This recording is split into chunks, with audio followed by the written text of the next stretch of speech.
It's Monday, October 27th. Welcome to Market Foolery. I'm Chris Hill. Joining me in studio today from Motley Fool 1, Jason MOSER, and from Stock Advisor Canada, Taylor MUCKERMAN. Happy Monday, gents. Hello. It's Halloween week. It is. So we will of course talk about candy at some point. You know, I actually had to take my daughter out yesterday to. I didn't have to. I mean, I volunteered as a loving and doting father. I was going to say. My younger was at a play date, and so the older, we were like, well, what could we do? So we went out to the nursery. We got our big pumpkin for, we'll make our jack-o'-lantern. But she's had the foresight to really plan her costume out, and so she wanted to get her nails painted to go with her costume, like the color. So I took her to the nail place, and I let her get her nails done. Toenails, too. Wow. I know. And now I'm compelled to ask, what is this costume that requires nails and being painted? This is what I could not believe. With a $5 tip included, it was $20 in and out of there. I think that's pretty fair. That is pretty fair. Considering I can't paint nails. Yeah, no. Typically when they do it, it doesn't really, end up clean. So what's her costume? She's going to be. It's sort of like a Maleficent character, except it's a little bit of a spin off of that. So it's kind of like a Maleficent costume without the horns. She's like a shadow witch or something like that. It's one she kind of made up on her own. But I gotta say, it's pretty cool. We ordered some neat little things for it. Nice. Halloween definitely a big deal here at the Motley Fool. I would say of the 300 people who work here, at least a third of them dress up. Are you one of them, Taylor? Are you going to be dressing up on Friday? I think I dressed up my first year. I don't think I dressed up last year, though. I did. I did the first year. I had the money costume. My wife actually got me when we lived in Egypt. It's like the big, chic Galabea with the red sort of plaid Saudi Arabian headdress thing. So, I came in as like a big, I was a big millionaire chic oil guy. Nice. Had a cigar and some shades on. Are you going to rock that again on Friday? I'm not. I actually saw the dare on Jingle for someone to come in dressed up like Twisty the Clown from American Horror Story. I did see that too, yeah. That would be, you want to talk about scary clowns. Like, clowns kind of freak me out anyway, but have you seen that? No. Oh, my God. Well, the statue of the Sharknado costume from last year is still over there in our member services. Yeah, that was strong. Yeah. That was strong. It lit up and everything. We'll have to report back next Monday on what were sort of the epic costumes. Because I got to say, there are some incredibly creative people. Yes, there are. Who really go all out on Halloween. I think we had a fashion show last year for it. We did, yeah. Yeah, there's a contest. Well, that's going to do it for this week's Market Foolery. Speaking of culture. Let's just do the disclaimer and we'll be done. No, we're going to dip into the Fool mailbag, but we got to start with the battle for your wallet. And I have to say, this is quickly emerging as one of the most interesting battles in the business world. We talk about the battle for the living room, but the battle for the wallet is really getting interesting. Apple Pay, which Apple unveiled a few weeks back, little showdown with some drugstores over the weekend because CVS and Rite Aid reportedly disabled the Apple Pay service within their locations. And combined, you're talking about 12,000 plus pharmacies in the U.S., very much a shot across the bow of Apple Pay. And then you dig into it a little deeper, Jason, come to find out that CVS, Rite Aid, they are part of something referred to as the Merchant Customer Exchange, a group of businesses who are working on their own mobile payment system. Big businesses. Yes. Big businesses. Yes. Walmart, Best Buy. Walmart, Lowe's, Target. Well, the interesting thing about this currency platform is it doesn't even involve like the card issuers. Like, it completely eliminates them from the process. Obviously, they wouldn't be very happy because, as I understand it, now I could be wrong. Please, any of our dozens of listeners out there, correct me if I am. But it sounds like the currency platform would just link straight up to your checking account. So it basically works in lieu of a debit card. So it eliminates that sort of middleman. And well, I don't think Visa and MasterCard would like that very much. But I wouldn't think so. I mean, like on the one hand, I understand the fear there of having something that's just linked directly to your checking account. But, I mean, on the other hand, that's what a debit card is too, right? So, we've heard a lot of people talk about how to sort of overcome the security issues with your debit card. And I've always thought, well, hey, one of the things I like to do is just use my American Express credit card and just pay it off as I go along. And that way any fraud issues, just American Express's problem, they can deal with it. And I'm never stuck in a cash crunch. But, I mean, I think this just lends itself to the bigger sort of idea that this is going to be a huge opportunity out there. And with all the press that Apple Pay has made, I mean, let's not forget what PayPal has accomplished to this point, right? I mean, there are a lot of questions out there with Apple Pay still, and it's going to be as penetrated as there are iPhones out there, but PayPal certainly crosses many platforms as well, and it's just going to be a big market opportunity for sure. I think when you look at what they're trying to do, it's pretty self-serving. I mean, they're trying to bypass the credit card fees, so they're going to, I guess it's like 2% in most cases to Visa, MasterCard, or American Express, so saving them money, but it's not doing anything for the consumer because it's much more complicated of a process. You look at Apple Pay. I'm a user of Google Pay, which is pretty much identical to Apple Pay, except your credit card is more linked to it, so it's not as quite anonymous. So, sorry to interrupt, but No problem. For a geezer like me, how does that work? Is that set up through your phone? It is, yeah. You plug in your credit card information, whereas Apple Pay, you don't put your credit card information directly into your phone. It's through iTunes, and it's like a serial number that they give each purchase. It's an added layer of security. Right. Google Pay or Google Wallet has something similar, but it's started a little while ago. I've been using it for a few months now, and you just type in a PIN number, hold your phone up to the little kiosk thing. A lot of the companies now are including them because you got to have these chips in the cards coming up. So Whole Foods and a lot of the big retailers are buying new payment kiosks, and all I do is hold it up to it, and it gives me a little sound, and then it gives me an authorized PIN number telling me, hey, you purchased $7 of food at Whole Foods for lunch. Super easy, but this one, it doesn't do that. You have to take out your phone and take a picture of the QR code, I guess is what they call it, those little scrambled squares of imagery. And so it's a lot longer process. That's the currency thing. Currency, yeah. So for the consumer, it seems like it's way more of a hassle than even taking out your wallet and swiping your card. It's just bypassing fees for these retailers. Which, by the way, is this the very definition of first world problems? I think so. I mean, like referring to taking your wallet out, pulling out a card, swiping it as being a hassle. I don't know. I mean, part of me looks at this and thinks, as a consumer, while there may not be any sort of immediate win, I don't need to make any sort of decisions as long as I'm fine with just sort of the current process. It does, however, seem like if you're a merchant, the days of, well, I have to accept these credit cards and what I have to pay out in fees, it seems like those days are, if not disappearing, they are certainly on their way to disappearing. It seems like if you're a merchant, you're going to have a lot more choices about what you're willing to accept in terms of fees that you pay out, and then what you're going to offer your customers. Well, I just wonder, what's stopping Google or Apple from doing this same thing with a better operating system than these merchants are doing?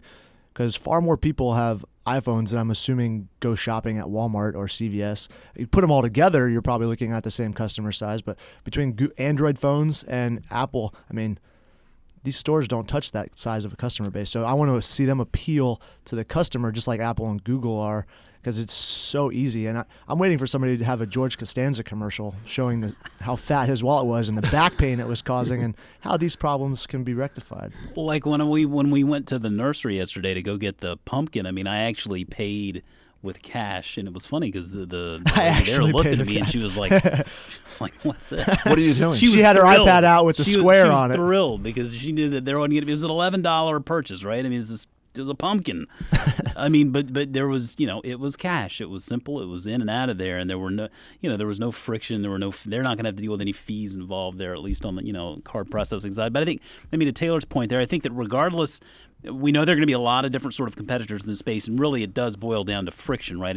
The point of this, security is obviously a very big issue, but it's a matter of convenience, right?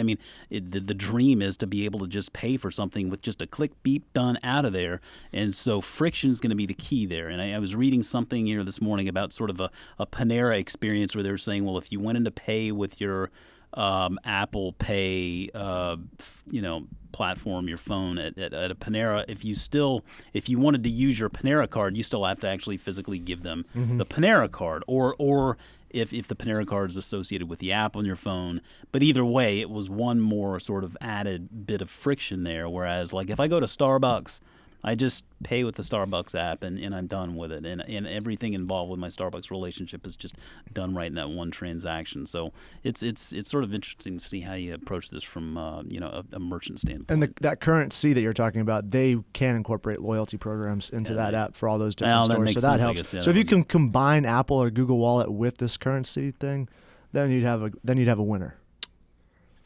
It's going to be interesting to watch how this all plays out. It is. Radio@fool.com is our email address. Let's get to a few email questions. From Eric Zeller in Sonoma County, California. For the first time, I have about $2,000 to $3,000 I can invest in something besides my retirement account, but I want to keep it fairly liquid for the next 6 months, particularly as I may have a tax hit next year and I might need it. I've read that money market funds are supposed to be good for this sort of short-term investment, but all of the funds I've looked at have had zero performance this year, and I'm worried that I'll spend more in commission fees than what I'll earn. Great question, and great that he is thinking through things like fees. Mm-hmm. Yeah, and I'm not going to cupcake this one. I mean, very simply put, you just need to put that money in a savings account. Agreed. You need to do something that is literally cut and dry. It's a savings account, should be free with the balance that you're maintaining there. And you have to just think about it from the perspective here that if it's a 6-month deal, your return is the availability, the liquidity of that cash. That's your return, is that convenience. You're not going to make a substantial return in any case with something like a money market or a CD or even an index fund or whatever it may be over the course of 6 months, because, of course, 6 months the market can certainly go down. And you're right. Money market funds, whatever it may be where you're going to pay a commission, avoid those commissions at all costs. Take the liquidity as your return and just put it in a simple, basic savings account. Question on Twitter from @thatshitsucray. What would be your top 5 to 10 picks for someone with a couple of decades? That's a simple question. Give me 10 stocks for the next 20 years. I like the boldness of the question. But let's throw out a few companies, maybe 2 or 3, Taylor and Jason, you as well, that you just think, you know what? If I woke up 20 years from now, I would be comfortable not only with the idea that these companies are around in 20 years, but that they're going to do pretty well. Google is one. I haven't bought it yet, but it's next on my list. They just seem to find their way into everything, and healthcare, tech, energy, home, Internet of Things. They're doing something in pretty much every aspect of your life. I used to think they'd be too pervasive, but now, it just makes everything so darn convenient. I'm a buyer of Google. Lately, you've kind of seen the dangers of investing in pure energy companies, so I think a GE gives you that diversification, investing very heavily in energy, but they've also got their traditional industrial side of things, kind of shaking off the GE financial aspect of their business. So I like those two companies. I could sleep very soundly at night if I did own them in my portfolio. Jason? Yeah, I think the question was born of a tweet I sent out there a little earlier that said Amazon shares should come with a warning that if you can't think in decades, then just don't buy these. They really should. But I love the question, and there are, it seems like it would be, ripe for choices there. But actually, when you think in 10 to 20 years, I think you have to be pretty careful there. Nike and Under Armour to me are two really good opportunities because they play into a huge market there in sports. That's not something that's going to be disrupted by technology. It's something that's embracing technology and incorporating technology. And Under Armour, I think, is just a compelling growth story with Plank there at the helm. And I still believe that Amazon is a wonderful, long-term investment. I plan on holding my shares for that long. And then Chipotle was another one. I think we've seen the first 21 years of what they've been able to do, and it's becoming very clear what they want to do over the course of the next 21 years. And that's another one I own that I plan on holding indefinitely. So yeah, that was a good question to deliberate over the weekend. Yeah, when you're thinking about buying and holding for that long, it can be kind of boring in the answers, especially if you're talking about stocks that you just feel comfortable without ever looking at again. Yeah. So you're not going to get too many exciting answers from a question like that, but long-term investors, those are some good companies to think about. From @LaserNobserman, self-identified as listener number 0.05. What will save McDonald's? Sweet potato fries. You're welcome. I don't like sweet potato #, dozens of listeners. You don't like sweet potato fries? Man, I have a salt tooth, I guess, more than a sweet tooth. But man, when I'm eating fries, they got to be fries. You just add salt to them. Yeah, Problem I solved. like salted sweet They're potato still fries. sweet. Seems I like just that or Brussels sprouts you can get away with these days. From Sean Park, listener number 1234. As a human capital consultant and foolish value investor, I love hearing you talk about the importance of organizational culture. Can you share a few specific ways in which you analyze and evaluate a given organization's culture that enables you to validate or disprove an investment thesis? Given there is no such thing as a right or wrong culture, though some may be healthier than others, I'm curious to hear your take on this topic, especially in the context of investment analysis. Great question, and one of those things that I've never really thought about it in those detailed terms. I sort of approach organizational culture, or just culture in general, in terms of, well, it's the old line about pornography. I know it when I see it. It's like I don't really have a very hard and fast set of screens that I put a company through. But Jason, what do you think? Well, so I think that he made a good point there in the beginning there in regard to culture and the thesis. I would say, number one, be very careful to not. Culture is not a thesis. It's never a thesis. It should never be a thesis. If you're basing your investment thesis on culture alone, then I think you need to be very careful. I know that we like to hear the old Peter Drucker tome, "Culture eats strategy for breakfast." I'm not a big fan of that statement. I'm probably running a little bit counter to some here, but I don't like it because to me it seems to minimize the importance of strategy. Culture eats strategy for breakfast is basically kind of telling me that strategy doesn't matter. Well, let me tell you, when Starbucks was in the cellar there and Howard Schultz came back, he didn't turn things around, with culture. I mean, it wasn't culture at least alone. There were certainly some strategic decisions made there. And when Steve Jobs, got back into the swing of things there at Apple, it wasn't culture that turned that around. I mean, it was obvious it was great products. So while culture may play a part in developing, a wonderful business, it's not culture and culture alone. I think that today with social media, you can look at a lot of these businesses' social media presences and get a better idea sort of how they approach things. I mean, check them out on Twitter and Facebook just to kind of see where they're sort of offering up their time and things that they're talking about. And then Glassdoor is one that I think a lot of people use to get a better idea, and that can offer a window into some more of what a company's culture is about. I'm a bit careful there as well because it's very sensitive, obviously, to the inputs, and sometimes you can have people who are maybe a little bit disgruntled. They offer up an unfair opinion, or maybe people who are a bit jaded and don't really see the places where a company could improve. So you have to obviously take that with a grain of salt as well. Yeah, I couldn't agree. I would never just buy a company just because their CEO is rated 100% on Glassdoor. Yeah. It's great to have that. I think your strategy should consider your culture and how it's going to be impacted, but it shouldn't be the ultimate driving force behind what the company's going to do or what you're going to do in your own portfolio. Well, and to tee off of something you alluded to, Jason, there are different types of cultures, and certainly what is the culture within the organization, which sort of gets to how do we as a company treat our employees? Mm-hmm. That's one way to look at it. How do you treat your customers? How do you treat all your stakeholders? Yeah. How do you treat Wall Street?